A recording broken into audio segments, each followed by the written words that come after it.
Hello YouTube, it's Firebrand Chris, and yes, I am sitting on the floor. So, got my nice little ninja suit on. I don't know if you can see it, it's all black. But my Swiss 1889 Schmidt-Rubin finally came in. And so, I decided, I tried figuring out last night a good spot where I can put my camera, or my iPod, to try to get a really good view of this rifle. So this was the best configuration that I came up with. So if you are familiar with the Swiss Schmidt-Rubin 1889, it was the first of the straight pull. Well, I ain't gonna say straight pull. That's kind of far overreaching, but it's the first of the Schmidt-Rubin series of rifles. So you have the 1899, the 1896 1911, the 1911 carbine, and the 1911 long rifle.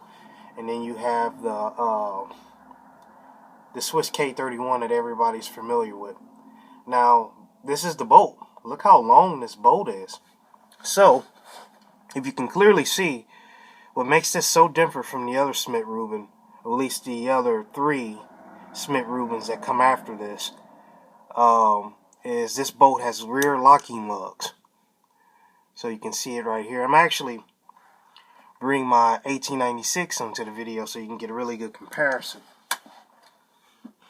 And yes, these rifles are unloaded. So this is my 1896 1911. We're going to take this bolt out.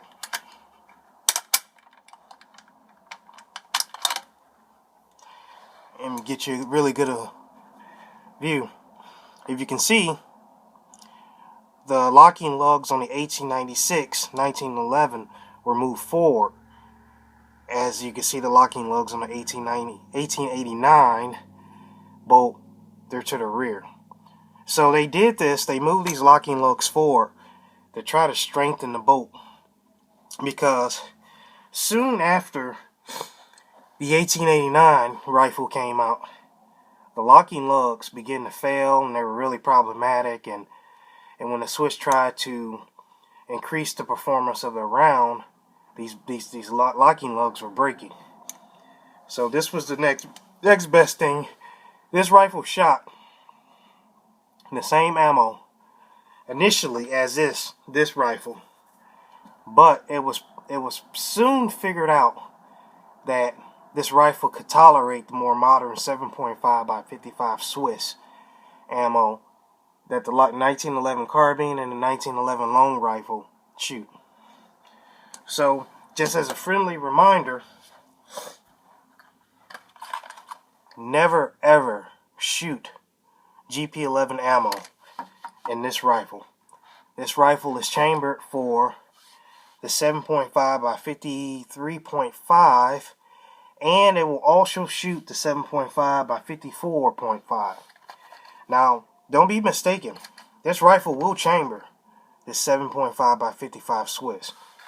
And see, I did do a lot of reading on gun forums, and there's a Swiss guy on there, and he said that in an emergency pinch, this rifle will shoot 7.5 by 55 Swiss. I don't know enough information about it to tell you whether that's right or wrong. I'm just letting you know that that's something that I would not personally try myself. So what I'm going to have to do, I'm just going to take some of my 7.5 by 55 Swiss brass, trim it back down to 7.5 by 54.5, and use 3040 Krag, the light 3040 Krag loading data. So that'll fix that problem. Before I end this video, I just want to show you some similarities. I don't know why, but the Swiss decided to move from a 12-round box magazine to a 6-round magazine. I'm pretty sure they had their reasons. I don't know. We'll never know. Let's see, put this back in here. And actually, before I put this back in here, I had to finagle these feed lips on this magazine. They were bent way out of specs. Well, I don't really know what the specs is, but I couldn't chamber around normally. And I couldn't even use a stripper clips, but I fixed the problem. It works. So that's always a plus. There we go. And if you're not familiar with this, this is actually the magazine cutoff. So if you push this up, the bolt will not engage the rounds in the magazine. Push it back down, and it'll pick the rounds up in the magazine. So I've heard that some of these 1889s have a little metal strip in here that prevents you from even using this thing. But I don't know. Never. It's my first time actually having one of these rifles. So that's my video.